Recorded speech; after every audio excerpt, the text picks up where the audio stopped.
Good afternoon everyone, it's Lynda from Banjo's Bead House with our weekly Facebook Live video.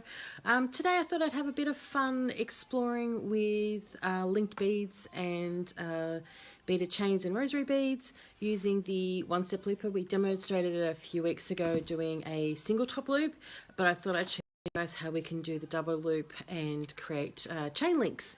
We've had a couple of questions on how to do that come through on email of late, so I thought be a good opportunity to do that for today's video. So pop my glasses on so I can actually see what I'm doing. So the one-step looper, which we demonstrated a few weeks ago, this is the 1.5mm loop. There's two other sizes, but this is the one I probably use 99.9% of the time. The yellow is the next one, and then green don't tend to use as often, but the grey is definitely great tool to have in one's pocket. A lot of people ask me why buy this when you can buy eye pins. For those of you who don't know what an eye pin is, we'll start with that. So this is an eye pin where you can see it has just the little round eye, which you can use to drop a jump ring in, link it to another eye loop, etc., and create things. So how's that different to a head pin? Well, the head pin has the flat on it. So that's great when you're doing the base of a bead and building an earring, when you want to create just a straight little dangle and you create your loop on top. The eye pin, when we had to do the old-fashioned way pre-looper of cutting and measuring and knowing how to perfectly roll, you'd often wind up with an eye pin one side, if you use an eye pin that was perfectly small and perfect, and the other side could be all sorts of craziness. So the looper gives you consistent loops every single time. Now, I don't tend to use eye pins. I tend to use head pins all the time. With the looper, I can actually cut off the head and go from there as I'm working. So I've got 3 beads left in the rosary beads that I'm actually working on at the moment. So I thought I'd also show you how I assemble a full set of rosaries. I have beaded 56 of the 59 beads that need to be linked.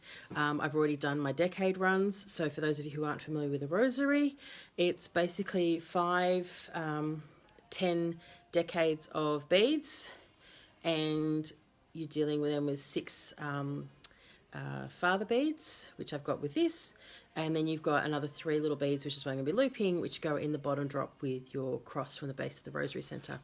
So these are something we do a lot at Banjo's and customize them for people. So this set's actually for somebody's confirmation. So it was picked to have a beautiful pink father bead. I've done them for brides where it's been all clear crystal.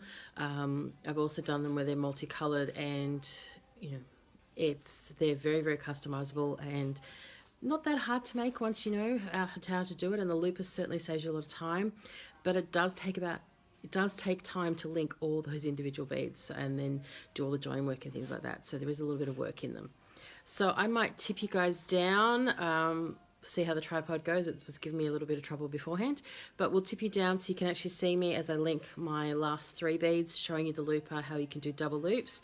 And the great thing is I'll be able to do all 3 of those beads with this 176mm or 3-inch head pin. So it's a really great economy when you can buy the longer head pins and get more than one use out of them. Alternatively, if you're making earrings and you've got yay waist, you can actually use that waist with the looper to create beads like this. So one of the things I have on my work desk is a little jar, so I collect all of my little waste. So nothing goes to waste, and often when I'm doing loop projects, I'll dig out of the jar and go from there. But for today's purposes, I've pulled a head pin, so I can show you how with one head pin we can link 3 of these little 6mm beads and finish off the piece. So I'm going to tip you down and we'll go from there.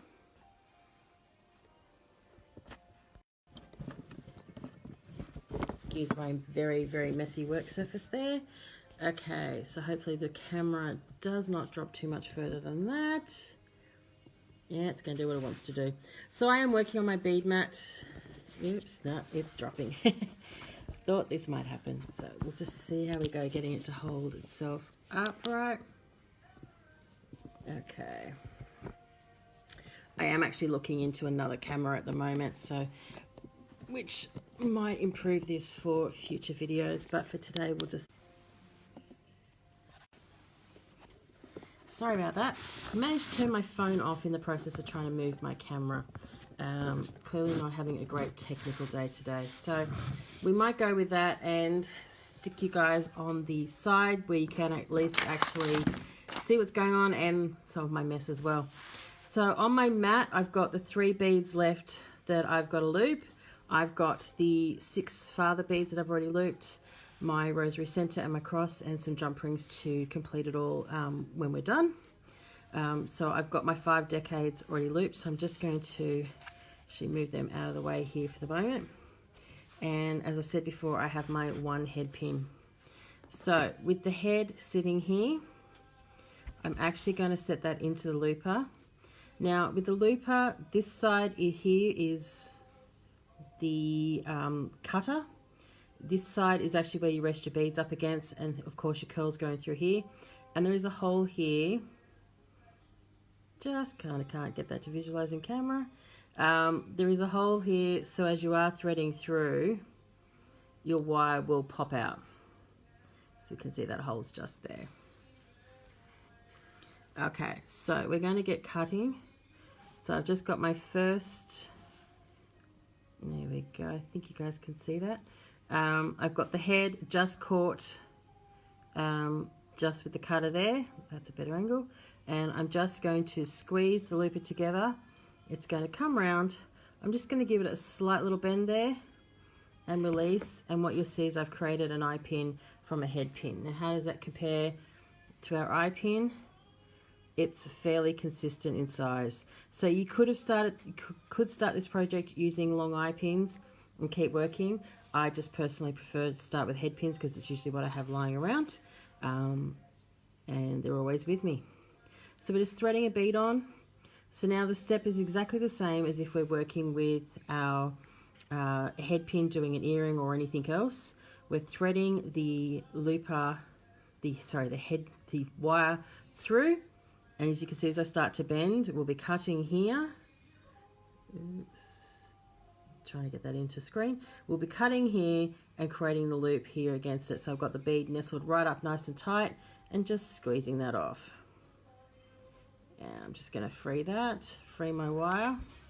So now my bead is a little loose and you will see it's not perfectly closed. Sorry, it isn't perfectly closed. I will go back in with an eye pin and just close those links off. You don't have to go and do it with an eye pin. I could do that as I'm lifting the pliers up and down to finish it, but I like to get a nice tight finish. Now, this end here is the smooth end as we were working on before. This is the cut end that's come out of the looper. So I always put the cut end back in when I'm going to create my loop. So it trims off that little burr so you don't have that against skin or in somebody's hand as they're using their rosary beads in this instance. So again, we've just created our eye pin. We're threading on our bead, popping it back into the looper. Now the other thing is I like to create these with a figure 8. So at this stage for me this is facing the wrong way, so I'm just going to tilt that around. It just gives the loop a little bit of a stronger finish, so you always want to have the part that you cut facing back towards the looper. So squeeze that one off, and you may think we're not going to get another one out of this scrap, but I assure you we will. So again, we've got the rough cut edge here, so we're just going in and giving it a little squeeze, putting that down for a second, threading this last bead on. So yes, it is nice and short at this point, but you can see we just get past the cut mark. So as I squeeze, when we've made our last loop. So that is all 3 of our final beads now looped. I'm just going to get the waste off my bead mat here. So now all I'm going to do is just come in, and as I said, I'm just going to tighten up. So I'm just going to open that a little bit and close. Go and do the same here. I'll often put my thumb here alongside the bead, just twist back, and see now if I hold that, there's no wiggle room for that bead. It's now nice and tight in there. But what I have done is gotten this off center. So I'm just going to grab 2 pairs of pliers and just twist that back. But Particularly with linked beads, the whole reason why you want a perfect round is so when they join, you've got beautiful movement and nothing is getting stuck. So that's why it's really important to make sure you keep your beautiful round shape and you get a nice finish. Personally, I just don't like beads that have that kind of movement. That's why I'm going in just to tighten off, particularly where it's something where it's going to be moved through the hands. It's quite nice if you do have that nice tight finish, but that is entirely up to you. This is just my personal preference. So again, that one's just gone a little off. So I'm just grabbing it between 2 pliers and just straightening that up. And now we're on to the last one. Just going in and closing off. So we are now done with the last 3 beads that I needed to loop.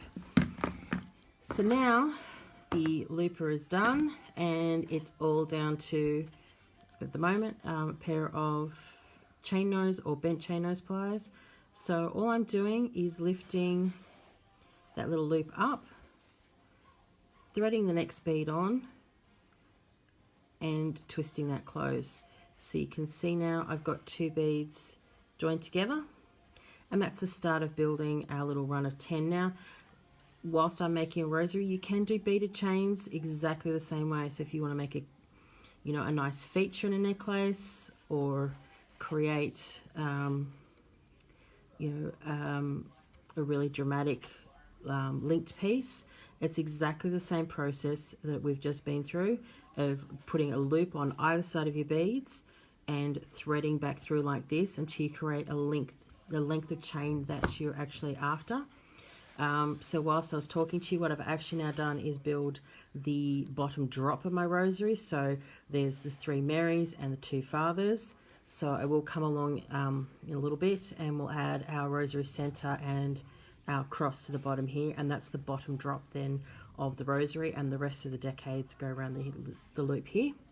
But for now, we'll get all of our link work done and then we'll come back for joining. So I'm going to grab, and see that's the twist we want to avoid. There's our first decade, so I'm just going to grab the end of that, grab one of those guys and twist and open the loop there, and we'll pick up another decade and thread that on, pull through to the end, and we'll pick up another Father.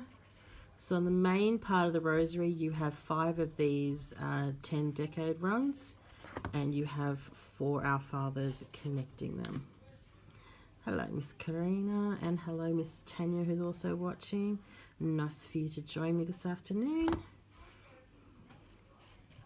Okay, and as we continue to link, so again, this could be a necklace, it could be, you know, a very intricate bracelet. It does not necessarily have to be a rosary bead using this technique, but it is one of the traditional ways a rosary is made. And hello, Miss Kate as well, who's joined us now. So the other ways I've made rosaries for people when they don't want them linked is actually by hand knotting individually in between each bead. A little bit more precision needs to be done there, because you start at one end and go from there, so it's a little bit more work involved. But we've now linked our entire set of decades, as you can see here. So we have our 5 decades joined by our 4 Fathers. So that's the complete run for the main part of the rosary. So I have some jump rings set up here. Now, it's your choice. You can choose to link straight in here. Again, opening that link and threading through. I find that it just gives the rosary a bit more movement if I use a jump ring instead. So I am going to pick up 2 pairs of pliers this time, because I'm using the steel-based jump rings, which do require a little bit more pressure to open and close. So we're just going to twist that open a little bit more.